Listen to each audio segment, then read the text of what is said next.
Bismillah. Salam Whaatwaa family. It's your boy Mr. Whaatwaa. And today, hey yo, skirt, man, check this out. All right, guys, we got this video today. It says how Saudi Arabia is turning its desert into a farmland oasis. All right, let's get into it, man.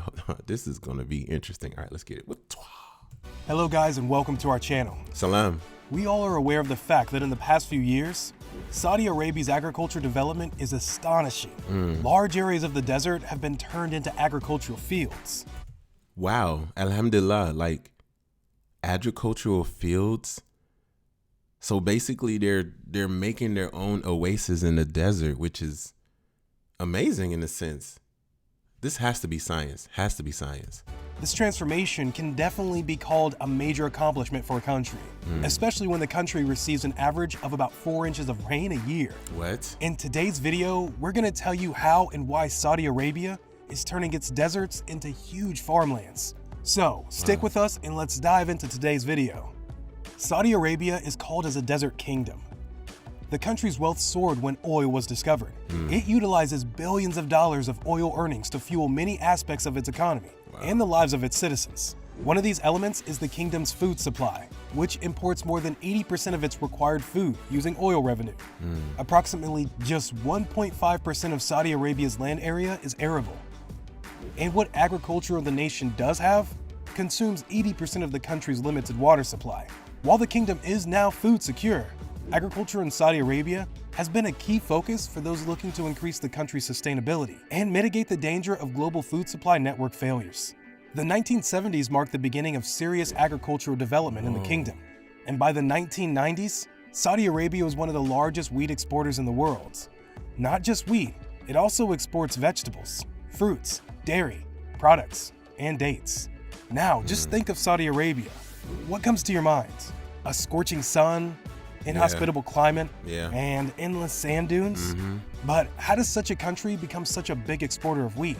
If we dig into the details, there is something going on in the country. Now let's find out. Yeah, The government launched an extensive program to promote modern farming technology. The reason being the establishment of irrigation networks, storage, and expert facilities. Also to encourage agriculture research and training institutions. Huge circular greeneries are all across the country. And they are farmable in the middle of the desert as well. Surprisingly, in the past 60 years, Saudi Arabia has transformed 24,000 square kilometers of desert into fertile land. 24,000 kilometers into... Bro, that is not easy. But I can see where they're going with this, and that is going to be great. That is going to be great for the economy, man. Kilometers of desert into fertile lands. About 10,000 years ago, Saudi Arabia was a land of rolling grasslands and forests watered by torrential monsoon rains. But now engineers have tapped this ancient water to meet the water needs of the country. This fossil water was trapped in aquifers as deep as 1 kilometer below the ground. These tactics paid off well. Saudi Arabia used this water for farming and milk production on a large scale. Conservation of energy and water isn't needed for a proper irrigation system. One of the best ways for this purpose was the century pivot irrigation method. Luckily, Saudi Arabia used that. This method was created by a farmer from Colorado named Frank Zybach. As the name highlights, the center pivot irrigates in a circular fashion around a central pivot point.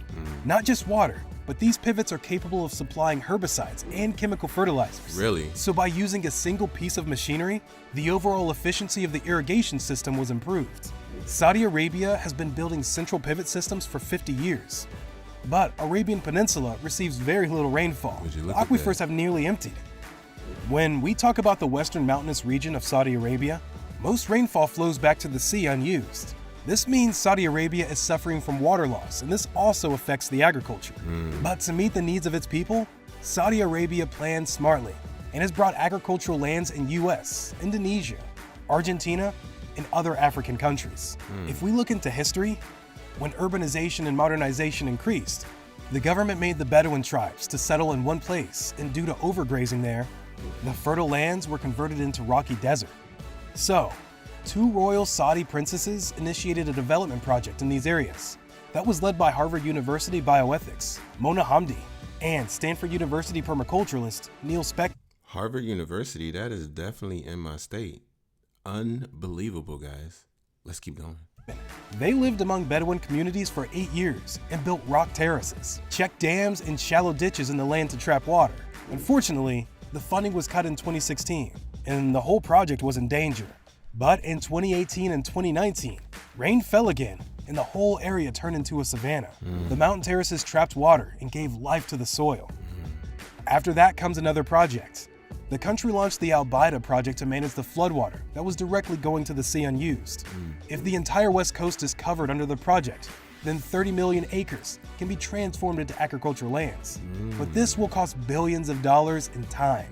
Positively, the agricultural capacity of Saudi Arabia could be multiplied by a minimum of 6 times, which will increase the GDP up to 5%. It will be helpful to reverse desertification, as carbon gases will again be fixed to fertile soil, and this will result in rainfall in the region. To supply the population with fresh water, Saudi Arabia is using another tactic. That is to use desalination plants to desalinate the seawater into fresh water. Get out of here. One method for desalination is by using thermal gases, and the other is by membrane-based reverse osmosis, which runs by using electricity. This electricity is harnessed by nuclear power. So before you get confused, let's simplify it. Okay. To make a land green, we need water, and Right. for water, we need to desalinate it. For desalination, nuclear energy is required. Okay. All of this is interconnected. Facilities have also been put into place to treat urban and industrial runoff for agricultural irrigation. Liquid nano clay, or LNC, serves as another important tactic. This is being used nowadays that can save water consumption by 50%, but it is quite expensive. LNC is a treatment that gives the sand a clay coating so that it can trap water effectively. Saudi Arabia has also allocated financial resources for agricultural research purposes to further improve its agricultural system. Alright guys, that's it for today's video. We hope you guys enjoyed it. Let us know in the comments section what you think about Saudi Arabia's agricultural system. Be sure to like the video and share it with your friends. Okay. We'll be back soon with another amazing video. We'll catch you later. All right, man. Thanks. Yo, Whaatwaa family, get down in the comment section. Let me know what you think about this video. Also, if you got a video you want me to react to, please get down in the comment section, post the link, and I'll get to it. Or you can send the video to my email, mrwhaatwaa@gmail.com. So guys, I'm over here looking, right? I'm over here looking at this, right?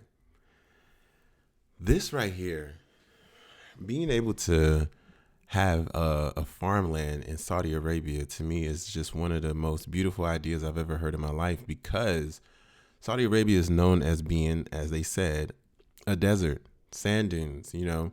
Same thing with over here in America. There's certain places in America, like I wouldn't say just in Nevada, but there's certain places in like near California where there's no like vegetation, and if there is vegetation, it's like cactuses, and things don't grow out there because it's just heat and they barely get any rain. So when I think about stuff like that, for them to be able to extract the water from the ground, and I was thinking that isn't the water that's in the ground? Oh no, is that it? But see, the thing is, that's Mecca. That's just not in. But is Zamzam water found all over Saudi Arabia, or is it just only in Mecca? Somebody get in the comment section and let me know. But for them to get the water from under the ground and then be able to build a farmland like that, to me is incredible, because they can finally be able to produce their own crops. As he was saying, that Saudi Arabia is one of the biggest wheat producers, in a sense, right? Wheat. That's like whole grain, bread and things like that. That's phenomenal. So now they're able to, produce their carrots, tomatoes, just all different kind of vegetables. And also that means that they'll be able to not put so much money towards importation of crops. They can grow their own, so then they can start using the money for good in the country. It's just a thought. Hopefully it happens, inshallah. Get down in the comment section, guys, and let me know what you think about this video.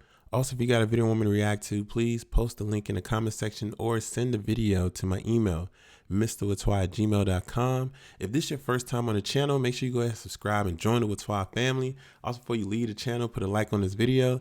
And guys, I will see you tomorrow, inshallah. So please take care. Mwah. Y'all stay safe. Salam.